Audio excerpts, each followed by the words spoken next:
Baik, selamat malam Pak Sundarwijaya dan teman-teman sekalian. Di sini kami dari kelompok 3 akan mempresentasikan hasil diskusi kelompok kami mengenai hukum permintaan penawaran. Sebelum memulai presentasi, izinkan saya memperkenalkan anggota kelompok kami terlebih dahulu. Perkenalkan, saya Nika Darisna, absen 15, sebagai moderator sekaligus pembicara 1. Selanjutnya ada Putu Wida Antari, absen 14 sebagai pembicara kedua.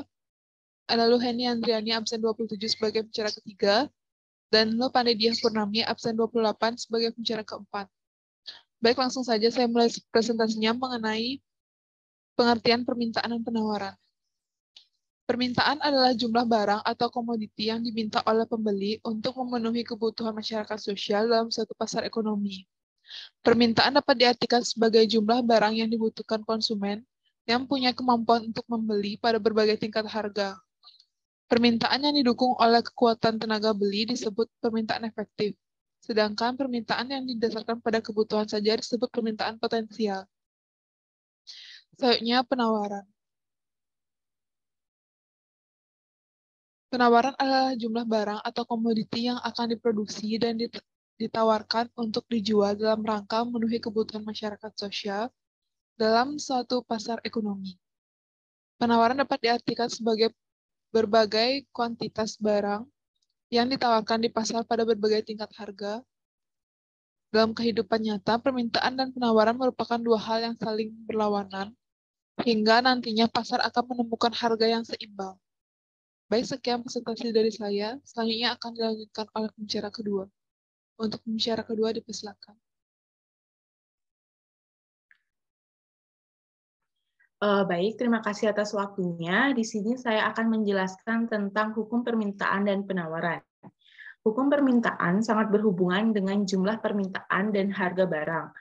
Terdapat beberapa faktor yang mempengaruhi permintaan.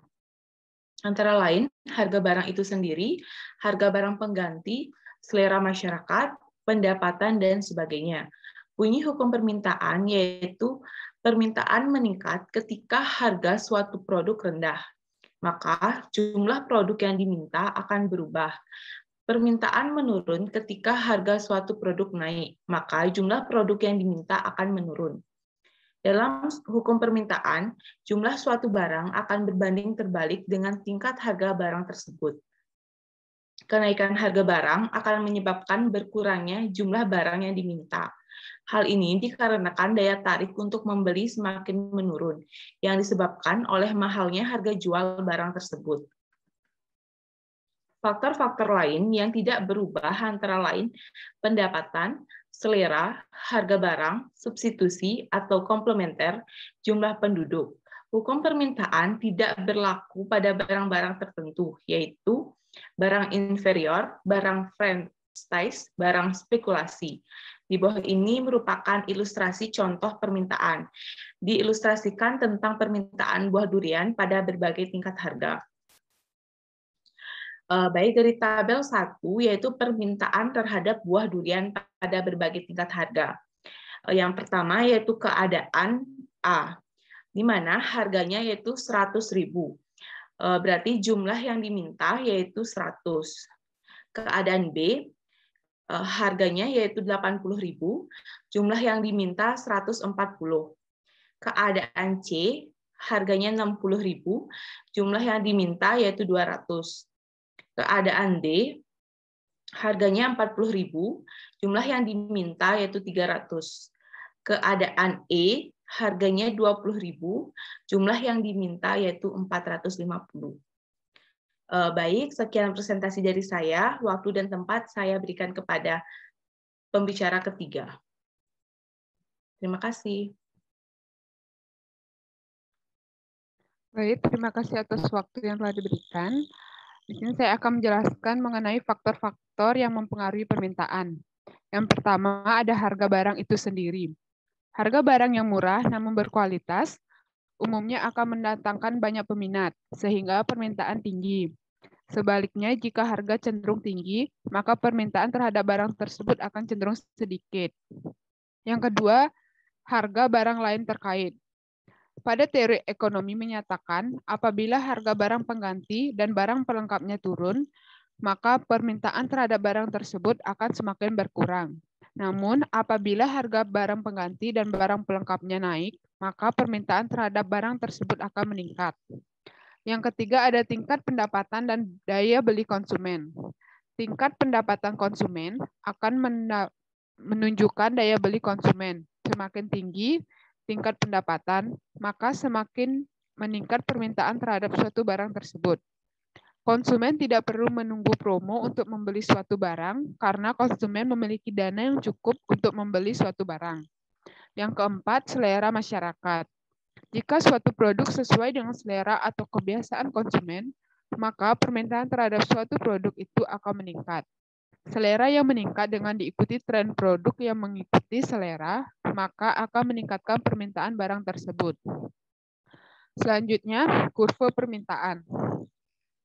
Kurva permintaan adalah suatu kurva yang menggambarkan sifat hubungan antara harga suatu barang dan jumlah barang tersebut yang diminta oleh para pembeli. Kurva permintaan dibuat berdasarkan data real di masyarakat tentang jumlah permintaan suatu barang pada berbagai tingkat harga yang disajikan dalam bentuk tabel berdasarkan tabel di atas, maka kurva permintaan sebagai berikut.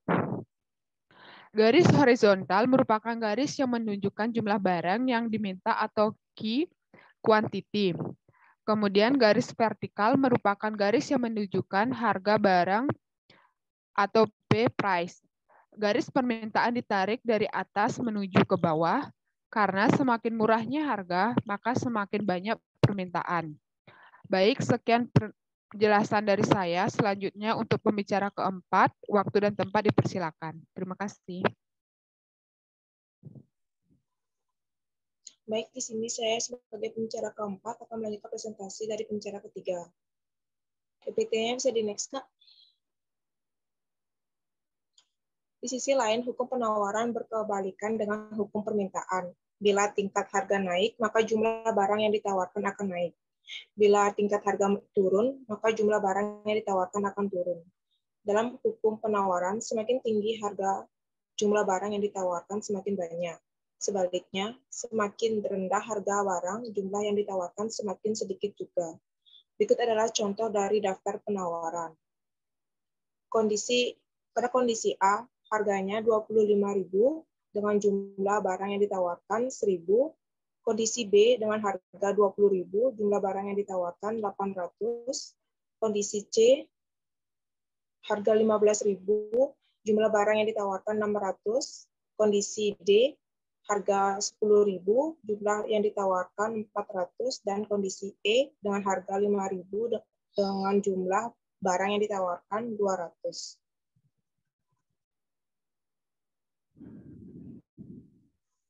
Kurva penawaran adalah garis yang menghubungkan titik-titik pada tingkat harga dengan jumlah barang atau jasa yang ditawarkan. Kurva penawaran bergerak dari kiri bawah ke kanan atas yang menunjukkan bahwa jika harga barang tinggi, para penjual atau produsen akan menjual dalam jumlah yang lebih banyak. Di bawah ini adalah kurva permintaan dan penawaran dengan data yang ada.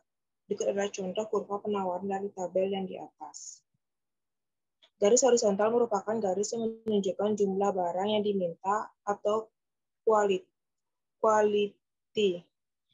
Selanjutnya ada garis vertikal merupakan garis yang menunjukkan harga barang atau price. Garis penawaran ditarik dari bawah menuju ke atas karena semakin mahal harganya maka semakin banyak penawaran. Next. Berikutnya saya menjelaskan faktor-faktor yang mempengaruhi penawaran. Yang pertama, adanya sumber daya yang tersedia. Penawaran dapat terjadi jika ketersediaan barang mencukupi. Jika barang atau jasa yang ditawarkan terbatas atau langka, hal ini berpotensi membuat harga naik. Kelangkaan barang atau jasa berpengaruh langsung pada elastisitas penawaran. Yang kedua, faktor penjual atau produsen. Banyaknya jumlah produsen yang memproduksi suatu barang berbanding lurus dengan ketersediaan barang. Maka produsen atau penjual memiliki sebuah keyakinan untuk melakukan penawaran karena ketersediaan barang mendukung adanya proses penawaran. Yang ketiga, harga. Harga merupakan faktor pendukung pertama dalam suatu penawaran. Jika tidak ada harga, penjual atau produsen pasti bingung untuk melakukan penawaran. Begitu juga terhadap calon pembeli, mereka akan mengalami kebingungan ketika memilih sesuatu kebutuhan, namun tidak mengetahui harga barang yang akan dibelinya. Yang keempat ada harga dan ketersediaan barang sejenis sebagai pengganti.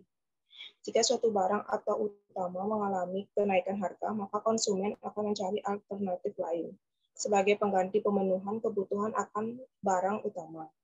Konsumen akan melirik barang pengganti karena biasanya barang pengganti akan memiliki harga yang relatif lebih murah dibandingkan harga barang utama. Yang kelima ada biaya produksi. Untuk melakukan produksi, seorang produsen memerlukan modal untuk membiayai produksinya.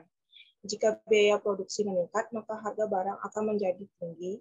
Akibatnya, barang yang ditawarkan jumlahnya hanya sedikit. Yang keenam ada waktu produksi. Waktu produksi berpengaruh terhadap ketersediaan barang. Penawaran akan terjadi ketika barang yang ditawarkan dapat diprediksi akan tersedia dalam tenggang waktu tertentu. Ketersediaan barang ini bergantung pada seberapa lama waktu produksi yang diperlukan.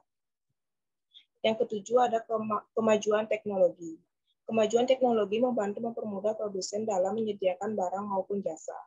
Pemanfaatan teknologi dapat mempersingkat waktu produksi, meningkatkan kualitas produksi, meningkatkan kapasitas produksi, dan biaya produksi dapat ditekan.